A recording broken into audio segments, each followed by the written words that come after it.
Psalm 20 or Psalm 30. Um, we talked about verse, what is this, verse 5 last time. For his anger lasts only a moment, but his favor lasts a lifetime. Weeping may last through the night, but joy comes with the morning.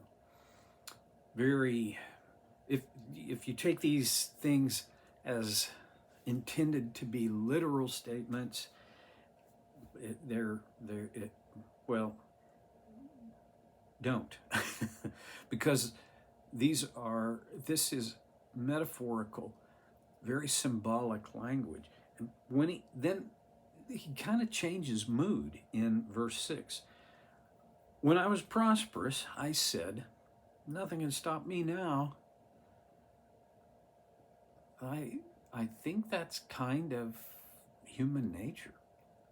When things are going well, it's hard to imagine that they're not going to keep going well. I mean, I find this to be true in my life.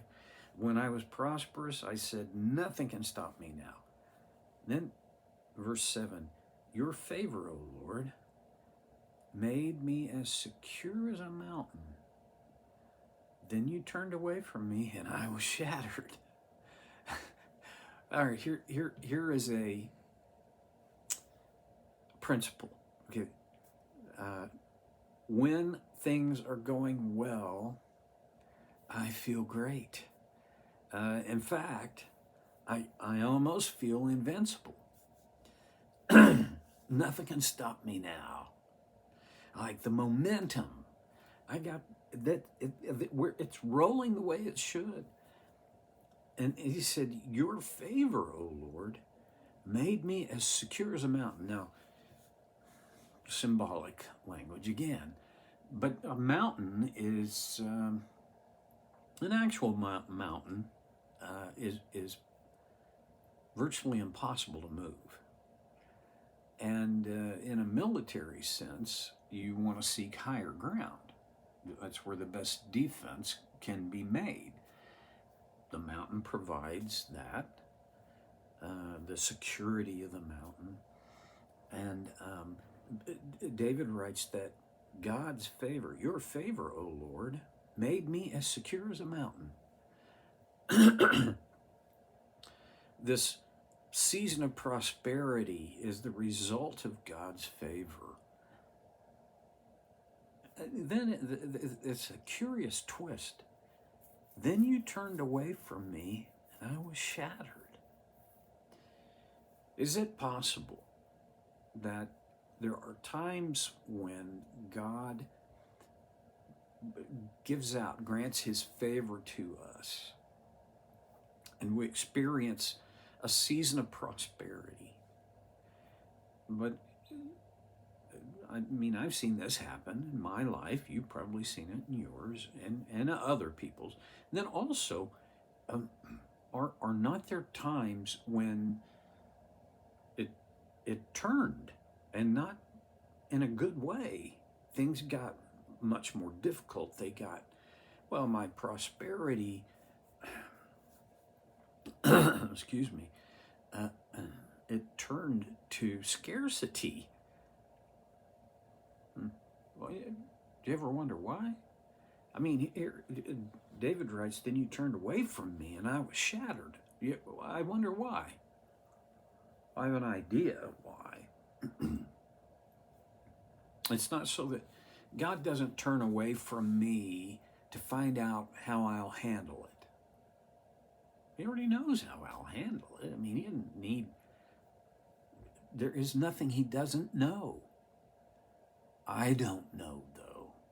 When I'm riding high and things are great, nothing can stop me now. But in the prosperity and in living within God's favor, it's all good all the time. I wonder if sometimes, because God is in the, one of the things God does is shapes our character. He permits circumstances and situations. He causes circumstances and situations to come into our lives that can shape our character if we cooperate with his design, with his plans.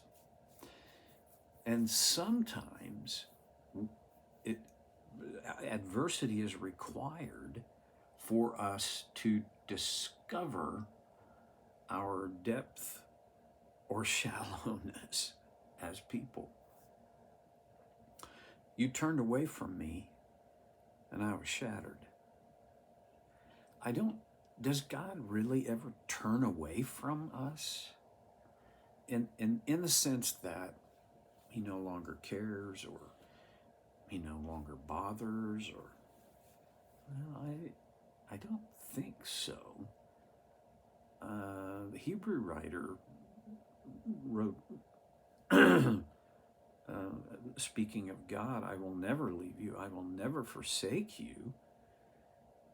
But there are times when it feels as though he's busy somewhere else. Because he's not here. It feels as though to us that he's turned away. And it's not like he's just looking another direction. No, this is like he turns away from us as though to ignore us, to absent himself from us. David says, I was shattered. Have you ever had that kind of experience where things were going really well until they weren't? And when they weren't, was more than a little bit of a shattering experience. One of my problems is when things are going well, when the income is good and the expenses are manageable, that's just one area, I am a happy camper. I'm fine as I can be. And I love it until it's not that way anymore. And then I get shattered pretty easily. Okay, if that's all David had written, I would probably be able to say, been there, done that. I get it. You're talking my language. But it's not all he wrote. He goes on to say, I cried out to you, O Lord. You see, when I feel shattered, I have some options. Some people are wired that when the prosperity turns to scarcity, when the bottom falls out, there are people who are wired in such a way that they say, hey, you're not keeping me from my goals, and they'll figure it out and they'll press harder and they'll move through it. I'm not very much that way. There are other people who they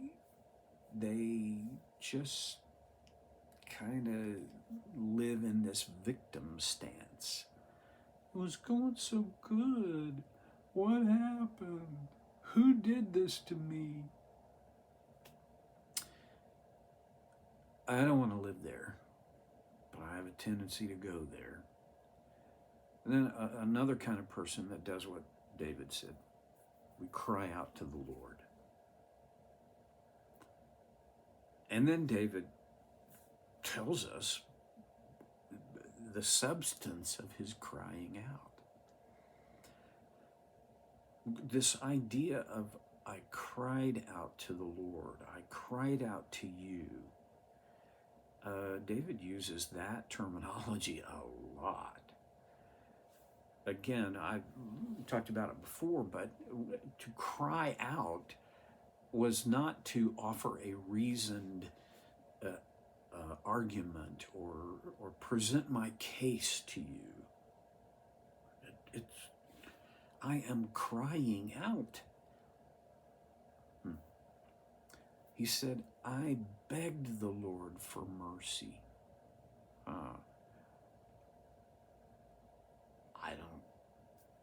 I think I'm kind of on thin ice to say this, but I don't think it's wrong to beg God for his mercy. We need his mercy. Bear in mind, mercy is me not getting something I deserved, not getting something negative that I deserve. My behavior should have brought about this negative thing, but God didn't permit that to happen. That's called mercy, not getting what I deserve. And this is what he said in that prayer. What will you gain if I die, if I sink into the grave? Can my dust praise you? Can I tell of your faithfulness? Hear me, Lord, and have mercy on me. Help me, O Lord. It's almost, well, it's not funny, but it's a little ironic that David is sort of educating God, or at least attempting to educate God about an important reality here. God, if I die, if I sink into the grave, I mean, can my dust praise you? Can I tell of your faithfulness if I'm dead? It's a little bit like David was going,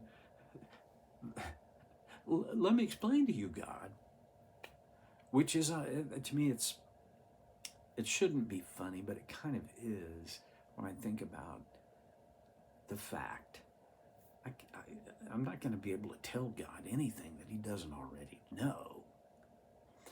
But here is and this is the part of the prayer, the crux of his prayer, the part that I think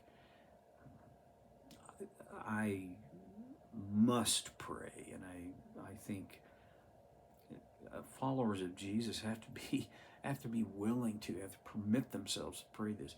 In verse 10, hear me, Lord, and have mercy on me. Help me, O Lord. I think God as Father makes this make sense to me, okay? I, as his child, it's right, it's okay for me to say, God, please have mercy on me. Help me, O Lord. I often get tired. My journal is really, I recount a little bit of the day that just passed, but it's mainly about prayers. I mean, I'm writing them out, and I get tired of my prayers constantly being, help me, help me, help me. I don't know if you get tired of that. I have good news on it, I think. I don't think God gets tired of that. I think he's okay. He is good with me crying out for his help. So today, this is not an earth-shaking challenge, but cry out to God. It's okay. If things are going great, then thank him.